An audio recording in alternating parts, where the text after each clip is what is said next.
So, welcome to Unleashing Kingdom Voices. It's Thursday, and that means tea on Thursday.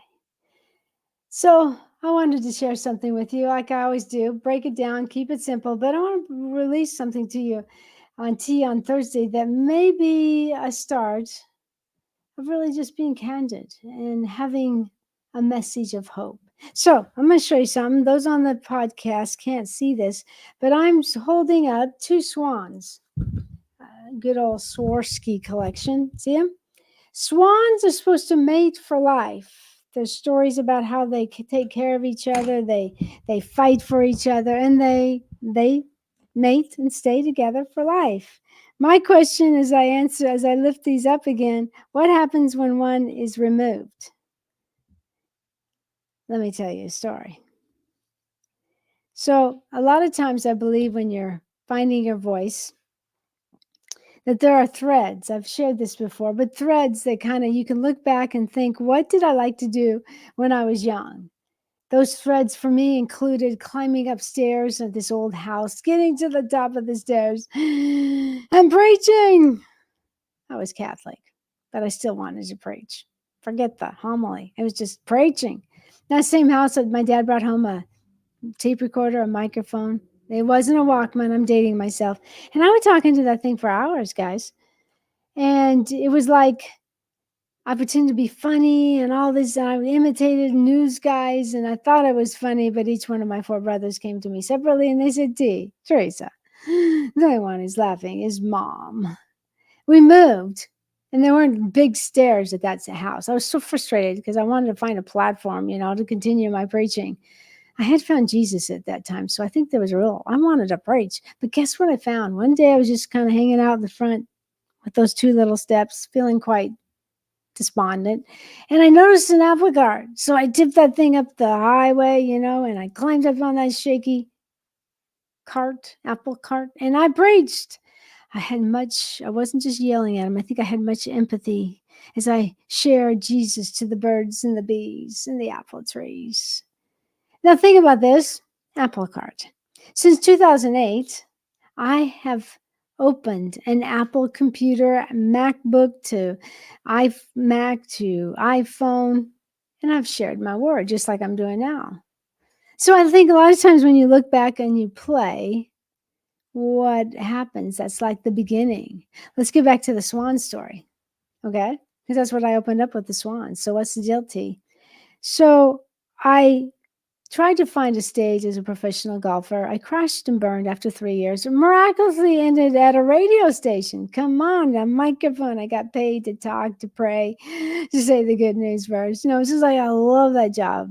About 6 or 7 years into that career, the war for my voice started. I got married. And I realized I was married to someone who was controlling, had his own issues. And my voice slowly was getting stomped on and silenced. So we may have been two swans, but it wasn't a good thing.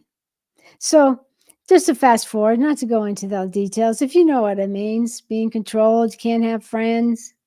If you do have friends, they're jealous. You feel like you're just existing at some points. You're not living, you're just existing. Around a couple of years ago, the two swans, one of them died. That was my husband. So now there's only one swan. And she had to learn how to have her mind rewired, how to reconstruct some memories, how to go through all the things she experienced. I'm talking to myself in second person. That's weird. So I had to learn. And this is what I want to say. As I've gone through this, I want to speak from a healing place. But can I share? Maybe you can relate to that or not. But maybe you're in a struggle and it's not a marriage, but it's a relationship or it's a parent. And that narcissism spirit is just all over the place and you just feel like you can't win. Can I give you three tips that I think will help you? Number one, learn to say no. When your no is strong, you're taking care of yourself. When you get your no strong enough, the yeses come easier. Just a basic example. I wish someone would have told me these 3 things.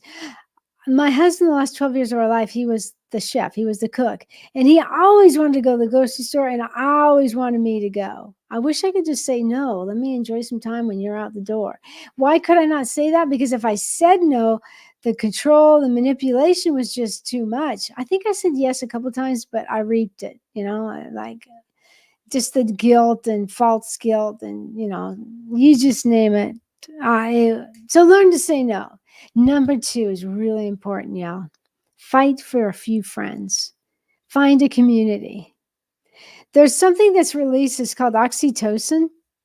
That's a chemical in the brain. For women, it's really intense. They call it the bonding, uh, something to do with, I just know this. I didn't get around with my friends much. I didn't have much friends.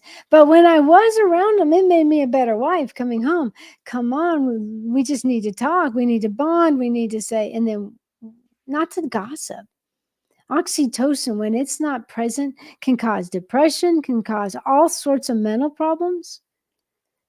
Fight for a few friends. And you think, well, and fight for community. You're like, well, wait, Theresa, there's no one around me. I live out in Podunk City. Get on Zoom. I have learned a new level of oxytocin that comes with a Zoom call or comes with a Girl Power Alliance Leadership Academy where you see the same faces for 16 weeks, week after week, and you start to bond. The oxytocin is flowing. I just believe that's a modern day community right now. And it's real. I mean, listen. I met some of my best friends through a Zoom camera. I went to Australia and met 3 that I was just knew by Zoom. I went to BC, but Canada last year. And I said, hey, am I different? No, T laughed at me. You're just the same. So you can be real, oxytocin. And the final thing is, you are enough. You are more than enough. He who knew no sin became sin on your behalf that we might become the righteousness of God in Christ. You are righteous. You are worthy. You are a much loved daughter. You are a much loved son. You have great worth. You are Christ in you, the hope of glory. Sometimes that not feeling like you're enough is such a byproduct of going through all this. My husband did eventually die, as I said, and it was a real tragic last 6, 7 months. And it wasn't the way you'd want to end a marriage, that's for sure.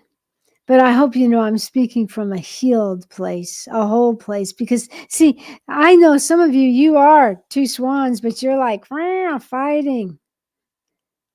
How can you coexist? I'm talking to you, how can you live with someone that seems to just tear you down? God puts 2 people together to heal, not kill each other. Find that community, find some help. So I am only now one. I was telling a friend of mine earlier, I said, swans date for life. I said, this is 2. And she goes, well, T, take one off. There you are, T.